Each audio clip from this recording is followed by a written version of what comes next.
How's it going, everybody? I thought I would do a video on setting goals and making progress towards those goals.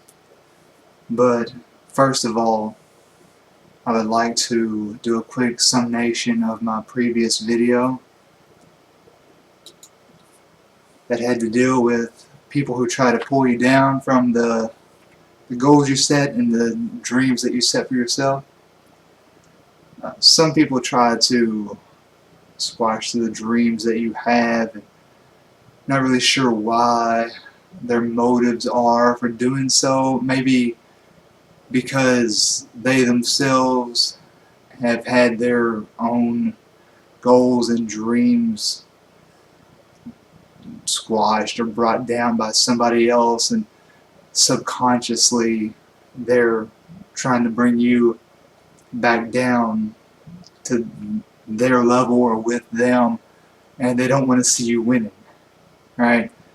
And they subconsciously are just telling you, well, you can't do it because of this reason. You'll get to this point and then you're going to fail, right? And we've all been through that. We've all had to deal with somebody like that, and we've all believed that person, right? And you're like, yeah, you're right.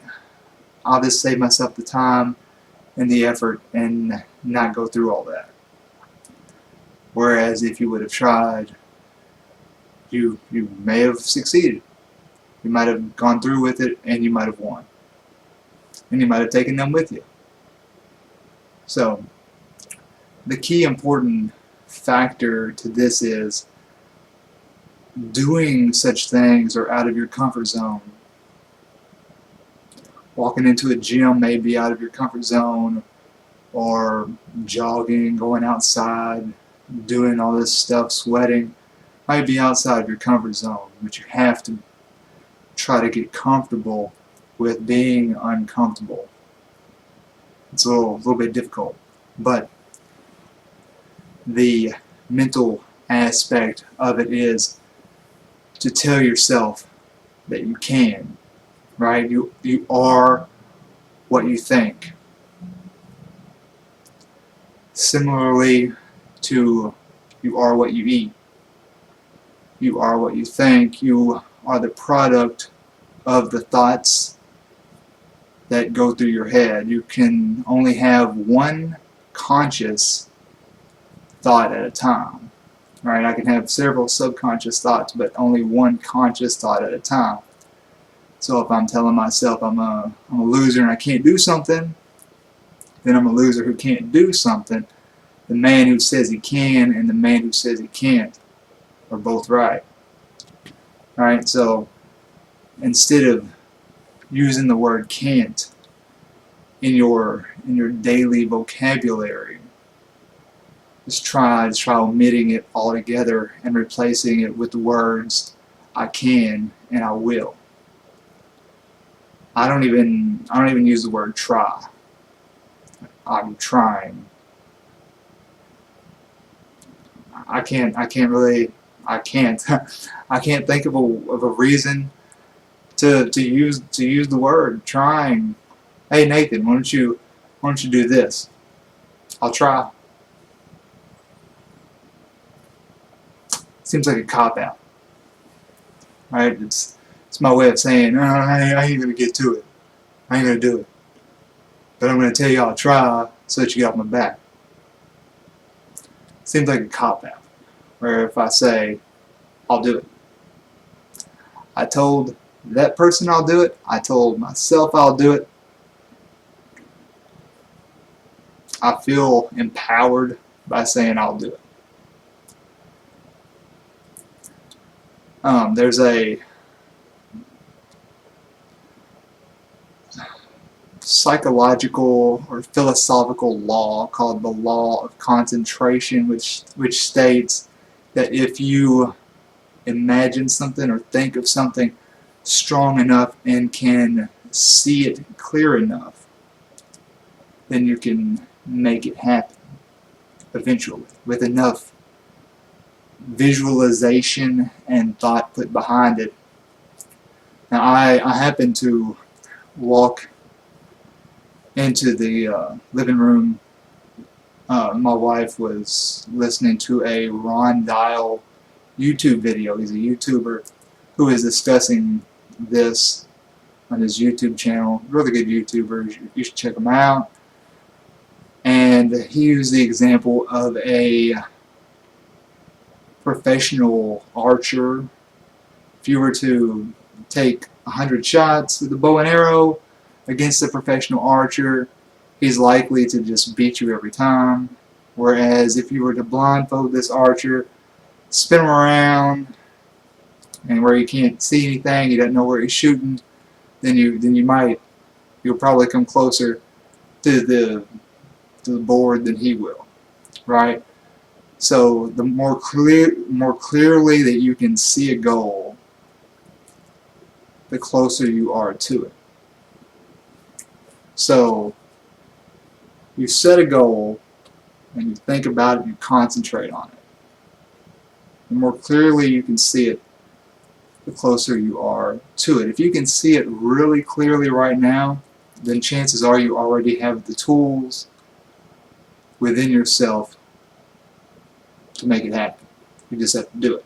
You have to do as I said and get comfortable with being uncomfortable and just take that leap and do it. If you can see it already. If it's something that's a little blurry, if that picture is a little bit blurry, then you have to think about what the steps are to take to make that goal happen. And the closer you get to it, the sharper that picture becomes. Right? So that's basically how you set goals and meet them. You have to stay focused on one goal at a time. Don't try to set, well, I'm going to do this, because then you'll just have a lot of goals that you end up falling short at. You set one goal, you do it. You set another goal, you do it. You set another goal, you do it. Whenever it comes to making progress in the gym, a lot of people come to a crossroads whenever they first start. I have a chart. I have a nice pretty little chart I made. I will show that. It's right here. Progression is made in cycles. I call this cyclical progress. You usually start right here. Just say you're at 0, you're beginning, you make your initial progress, right? You come up to about right here, and you're like, well, you know what? I'm a little bit burnt out. And sometime around here, around week 2, a lot of people might just give up and they quit. Alright? This is probably one of the biggest quitting points right here. People make their progress. Progression is not linear. It will never be linear. Here, I'm going to stare at the camera for a minute.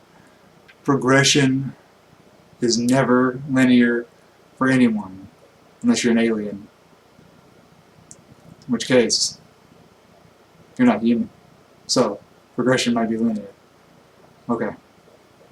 Back to my image. So what you do, whenever you hit this point where physiologically your body needs a break, you give yourself that break, you eat what you want for this small period of time, this day, this cheat meal, this cheat weekend, whatever, right? And you'll drop. You'll take your 2 steps forward, you'll take your 1 step back. You'll land about right in here. And then you'll re-begin your process.